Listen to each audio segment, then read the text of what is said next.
Welcome to class. We don't know how this is going to work out for the long time, so you got to be patient with us because this is kind of a new concept for everybody. But until further notice, this is going to be the new normal, and we're going to treat it as such. If we come back to school, not a big deal. We'll just pick up where we left off. But in the meantime, we are actually going to forget what we started with the genetics before. I'm not going to test you on it. We're ready to just move on in the fourth quarter, so we are actually going to start our unit on evolution. Well, before we start our unit on evolution, we need to first talk about a couple of things. At the start of the year, I did my whole spiel on science. What is science? Well, the reason why I'm going over this right now is because science oftentimes has issues with religion. Many people believe that science is trying to undercut their religion and think that it makes their religion not valid, or it can shake people's faith. Let's talk about the differences of these three forms of gathering information. First off, let's talk about science. What is science? Well, science is nothing more than the best conclusions of testable concepts based on known evidence. Let me pull out my marker here. Remember, testable concepts, and it is also based off of evidence. We only know that it is scientific because we have the evidence, we have the actual data to know what we're looking at here. Another way of gathering information is philosophy. These are conclusions of concepts that are not testable.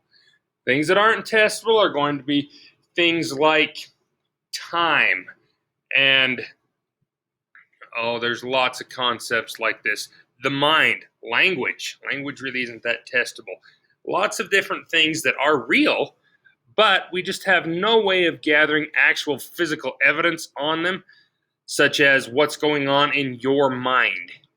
That's something that only you can understand, so we can't really test that. We simply have to base it off of philosophy. Now, the one that everyone wants to know is religion. Religion, this is information gathered from a higher power, whether that is coming from God, Allah, Ramtha, whoever you are gathering your information from, that is where that information is coming from. So you have to remember, when we're talking about science, we're not talking about information from a higher power, whether that is from the Bible or anything else. This is simply the best conclusions of testable concepts based on known evidence. Can the evidence change? You betcha. Can your religion find more information? You betcha. Religion can change, science can change, philosophy can change. It is all based off of information. Info. Please excuse my drawings. Now, these videos are only going to be about 5 minutes apiece, so we've got to hurry things along. Right now, we're just talking about an intro to science so that you have a reminder of what we're looking at here. Science has to be gathered through experiments and observations. Those experiments are ones that are controlled inside laboratories, whereas observations are something that happens naturally in the world.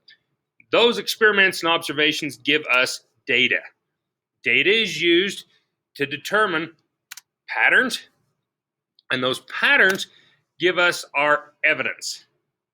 Evidence is based off of data and patterns, and we choose what data and patterns go to support our conclusions.